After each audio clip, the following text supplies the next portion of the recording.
নমস্কাৰ সকলোকে মোৰ আন এটা মিনি ভিডিঅ'লৈ স্বাগতম জনাইছোঁ। শংকৰদেৱ বিদ্যানিকেতন পুৰণি গুদামৰ সৌজন্যত আমন্ত্ৰিত নাট্যদল ৰাজমুকুট থিয়েটাৰৰ আজি দ্বিতীয় নিশা। ৰাজমুকুট থিয়েটাৰৰ দ্বিতীয় নিশাৰ নিবেদন আছিলে জনপ্ৰিয় নাট্যকাৰ অভিজিত ভট্টাচাৰ্যদেৱৰ দ্বাৰা ৰচিত অসমৰ চুকে কোণে খলকনি তোলা এখন জনপ্ৰিয় নাটক মহাভাৰতৰ শেষ অধ্যায়। দৰ্শকৰ যি অভূতপূৰ্ব সঁহাৰি তাৰ বাবে বৰ ভাল লাগিল। হাঁহি কান্দোনেৰে ভৰপূৰ এখন সুন্দৰ সামাজিক নাটক।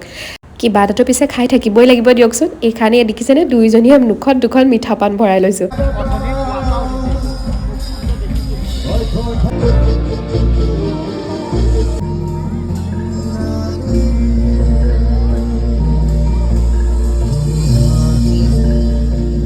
নাটক চলি থকাৰ মাজতে আমি আহি এয়া গৰম গৰম ঘুগুনি পকৰি চাহ ভাপত দিয়া পিঠা সকলোৰে জুতি ল'লোঁ। মাজে মাজে নাটকো চাই আছোঁ।